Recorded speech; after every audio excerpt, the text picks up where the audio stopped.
Ito yung day 2 at day 3 experience namin ng wife ko nung minsan kami nag-travel sa Hanoi, Vietnam last May. At syempre bago ko simulan itong mahabang chika na to, gusto ko lang munang i-share yung artwork na ginawa ko. Itong banh mi at buncha. Kaya kung meron kang time, malalaman mo yung dahilan kung bakit ako na-inspire gawin tong artwork na to. Or pwede rin hindi. I'm just a chill guy. I just like to take it easy. I just like to take it easy. I'm just a chill guy. I just like to take it easy. Chill guy. So ito na nga yung chika. Mabuti na lang naniwala rin ako sa mga payo ng mga content creator or mga travel vlogger na mas accessible gumamit ng Grab. Kaya nag-book na lang ako ng Grab papuntang Wallow Prison Relic. Siguro around 9 AM na kami dumating dyan. Mabilis lang naman yung biyahe kasi medyo malapit lang yan sa hotel. Kaso mas pinili namin na mag-Grab na lang kaysa maglakad. Maaring makatipid nga kami kapag naglakad. Pero grabing sobrang init. Partida umaga pa lang yan, napakatindi na ng init.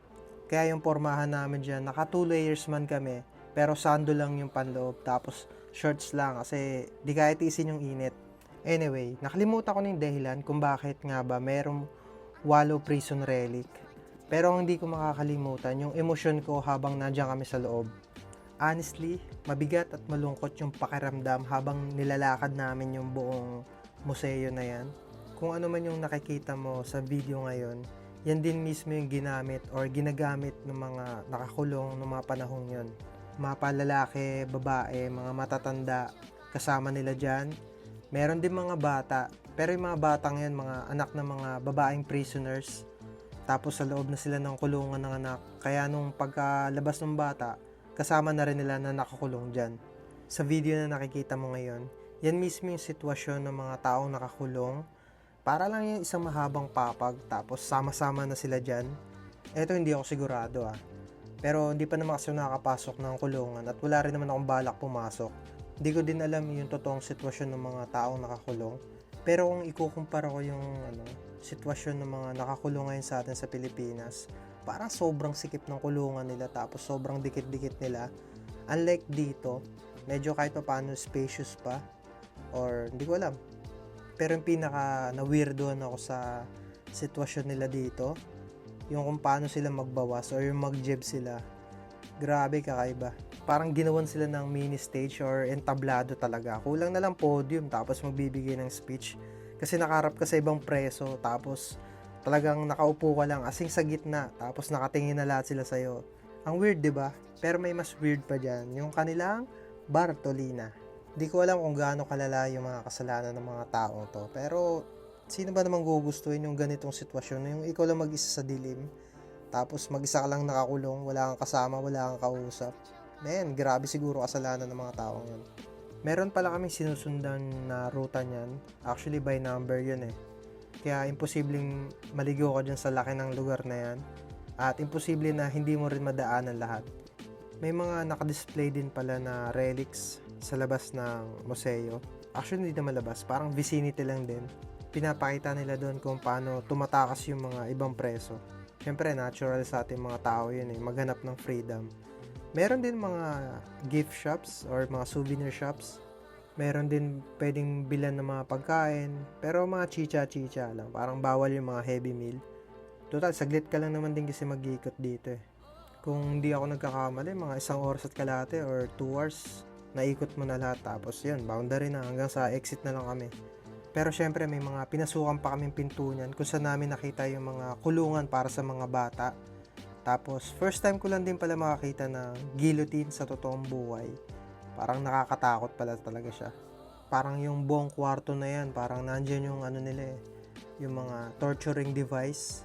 Naka-display din dyan yung mga pang-dismember nila ng katawan, yung kung saan hinihimla yung katawan or kung paano nila ginagawa yung mga pagpapahirap sa mga prisoners nila. Pero yung pinaka namanghala ko sa part na to, ang galing nung nag-conceptualize ng museum na to. Kasi sa indoor, medyo mabigat sa pakiramdam, malungkot. Tapos maya-maya, lalabas kayo ng konti para mag-relax, mag-freshen up. Tapos mamaya, babalik ulit kayo sa loob, bibigat na naman yung pakiramdam mo. Tapos lalabas ulit para makapag share ng mga light na kwento, basta yung mga light na stories lang nila. Kaya kahit papaano hindi dire-diretso mabigat sa pakiramdam. Itong Wallow Prison Relic na to, ginamit din pala to nung Vietnam War. Dito nila din pinipiit yung mga or kinukulong yung mga American soldiers na nahuhuli nila. Ang galing kasi kahit yung mga gamit ng mga American soldiers, talagang sinasama nila sa museum, tapos tinatabi talaga nila kasama rin sa display. Pero parang napansin ko lang na parang medyo binibaby nila yung mga American soldier. Bukod sa mas maganda yung kulungan, tapos parang sinishare pa nila yung culture nila. Or siguro ganun lang din sila ka-hospitable noon. Pero hindi ako sigurado dun Base lang yung sa mga pictures na nakita ko tsaka sa mga nababasa ko. Pero siguro baka pinatay din nila yan after that. So, after na Wallow Prison Relic, umexit na kami niyan at naglakad sa gitna ng initan. At kumain muna kami ng banh mi. Nakita mo naman sa intro ng video na to. Sa totoo lang, wala naman talagang malalim na dahilan. Pero gusto ko lang talaga i-drawing yung banh mi kasi isa nga yan sa mga pinakasikat nilang dish. After namin kumain, tamang ikot-ikot na lang ulit. Tapos pasok na lang kami kung sang store na nakikita namin na something cute and unique. Ito talaga yung mga hindi ko nakikita sa mga videos ng mga travel vlogger or content creator. Yung mga paint shop, paint studio, art souvenirs, art shops, o basta na anything na stores na related sa art. Gets ko naman, syempre hindi naman sila artist. More on travel lang talaga sila or more on food. Pero kasi kami ng wife ko, mahilig kami sa art. So, yun talaga pinupuntahan namin, pinapasok namin, tinitingnan namin kung ano rin yung mga pwede naming mabili. At syempre, nakabili rin kami dyan ng mga souvenirs. Syempre, bihira lang naman makakapag out of the country. Kaya sinulit namin yung souvenirs at pasalubong na rin syempre. At para sa aming second stop, sa second day namin sa Vietnam, St. Joseph Cathedral. Isa sa mga pinakasikat na simbahan sa Hanoi. Syempre, noong 19th century ba naman itong i-built Pero, sobrang daming tao dyan, daming nagpapapictures. Pero gutom na talaga kami, kaya naisipan na lang muna namin kumain. Pero honestly, naghahanap kami ng kanin. Bilang Pilipino, syempre sanay tayo sa white rice. At wala kami makitang white rice, more on gulay talaga rito at karne. Pero okay na rin, mahalaga makakain na lang. Tapos noon, ikot-ikot na lang kami ulit sa paligid ng One Kiam Lake. Kumbaga parang ito yung pinakasentro ng ng mismong Old Quarter Hanoi. Pag nandito ka, parang easy access na lang sa lahat ng gusto mong puntahan. Tsaka bukod doon, napakasarap din talaga tumambay, sobrang presko. Basta kapag malapit talaga sa body of water, parang marerelax ka talaga Bukod doon, napakadaming lokal, ang dami ding foreigners. Kahit ang init-init, napakadaming tao. Tapos sinubukan din namin tong overrated na coffee shop. Wala kasing special dun sa kape nila. Ang unique lang yung sticky notes na pwede mo idikit kahit saan. Then after that, sumakay kami ng city tour bus ng Hanoi. Nagkaroon pa nga ng happy accident dyan. Kasi yung mga nakikita ko sa mga ibang content creators, mga vlogger na sumasakay ng city tour bus, yung mga naka-double decker. Yung sa amin naman, yung nasakyan lang namin, yung parang ordinaryong bus lang, pero half on, half off din. Pero ang kinagandahan lang, kasi nga dahil nga sobrang init, mabuti na lang wala kami dun sa may roof deck ng bus. Talagang nasa loob din kami, kaya kahit papaano, protektado kami sa init. Bukod doon, pares lang naman din pala ng ruta mapa, double decker or ordinaryo na bus lang. Pares lang naman ng hihintuan. Kaya masasabi ko, same experience lang din. Bukod doon, pwede rin naman kami bumaba kasi nga half on, half off to. Kaya kahit papaano, meron kaming chance na makapagpa-picture sa mga main attractions nila, sa mga tourist spot talaga. Tapos yun, may higit 1 oras din yata yung biyahe or hindi ko matansya, hindi ko maalala. So far, ito yung pinakasulit na araw namin, tong second day namin. Kasi talagang nalibot namin yung buong Hanoi. Tapos medyo hindi naman din masyadong pagod. Tsaka kinagandahan is medyo nakatipid kami. Gawa nga ng dahil dito sa city tour bus ng Hanoi. May mga ibang foreigners din na nakasabay kami.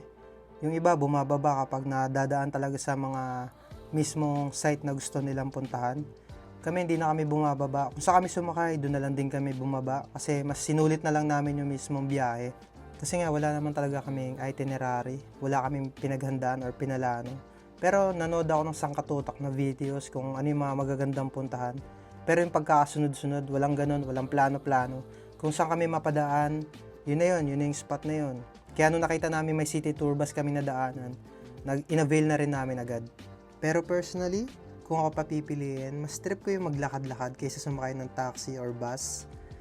Mas nararamdaman ko kasi yung kultura nila eh. Mas nararamdaman ko din yung pagiging foreigner ko sa ibang bansa.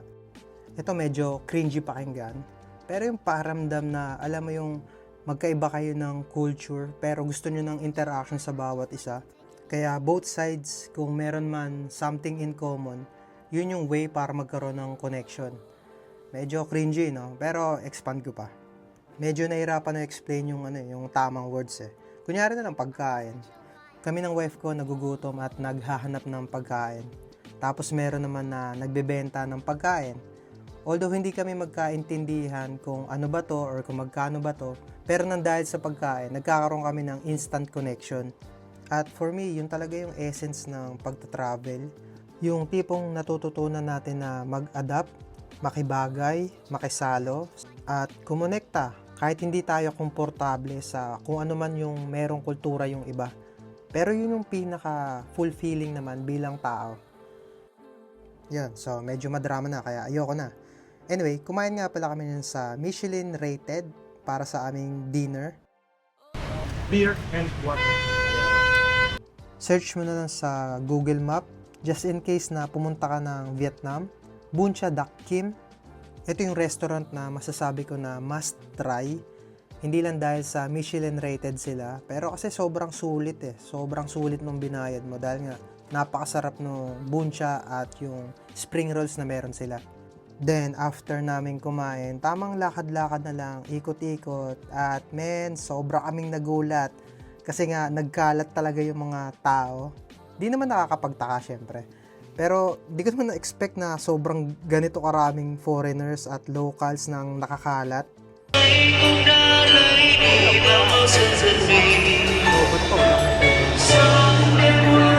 At yun din talaga yung isa sa mga masasayang dahilan kung bakit sobrang enjoy mag-travel. Yung tipong kahit magkaiba kayo ng lengguwahe, magkaiba ng kultura, pero ang common denominator is gusto nyo lang mag-enjoy, gusto nyo lang maging masaya, gusto nyo lang ng positivity. Pero boring ang buhay kung puro positive lang. Siyempre, meron din mga negative part ng travel namin. Ayoko naman na ikwento na buong 4 days and 3 nights namin sobrang enjoy lang kami. Meron kami mga maliliit na discussion, mga naging issues, pero hanggat na pag-uusapan namin at nare-resolve, doon nagiging mas masaya yung mismong travel namin or yung mismong adventure namin. At kung meron man akong take away para sa day 2 experience namin, siguro yung maging grateful sa kung anong bagay na meron ka at enjoy ang pamilya, yung bonding, or kung sino man yung makakasama mo. Sa akin kasi sobra akong nag-enjoy with my wife dahil nga ito yung pinakaunang out of the country namin. Kaya talagang sulit every moment. Pero mapaloob man ng Pinas o sa labas or kahit saan pa man, sa tingin ko bonus na lang yung lugar. Kasi yung pinaka-importante, yung taong mananatili sa tabi mo, meron ka man o wala, pero mas pinipili nyo na lang na magkasama kayo na nag-e-enjoy.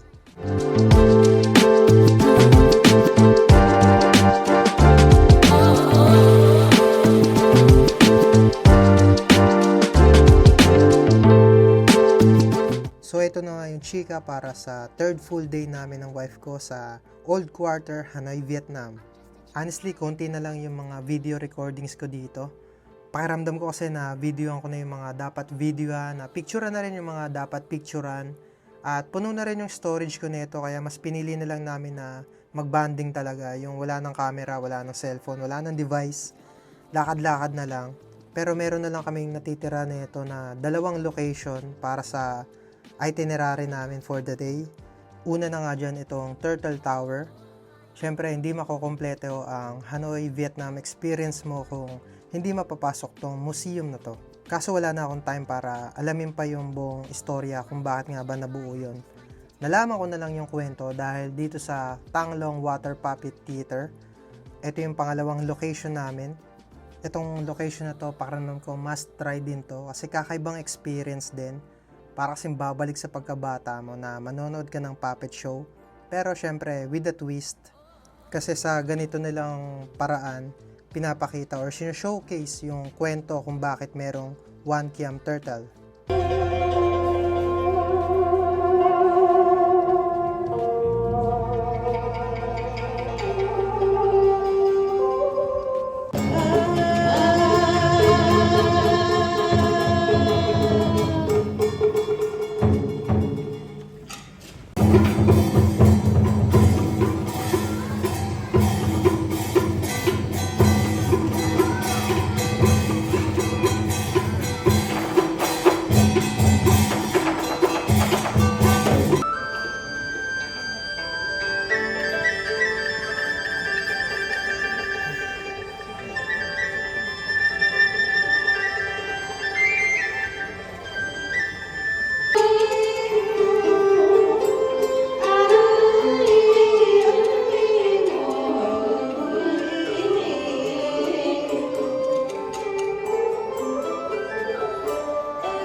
At yon, bago matapos tong video na to, gusto ko lang muna din syempre i-acknowledge yung mga bagay na nagustuhan namin sa Vietnam.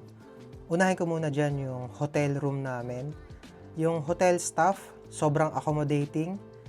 Pangalawa, yung room din naman namin, sobrang mura pero disente at malinis. Wala naman din kami masyado naging problema. Pangalawa, yung transportation.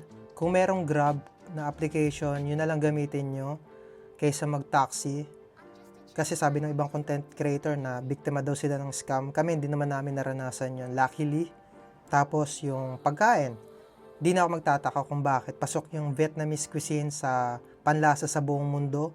Kasi perfect balance siya ng gulay, karne, at mismong condiments talaga nito. Sobrang balanse, sobrang masarap. At kung pag-uusapan naman yung presyo ng pagkain nila, sobrang mura lang, sobrang mura. Sabihin natin mga 50 pesos lang, busog ka na. At yung panghuli, syempre mga locals, yung mga Vietnamese people mismo.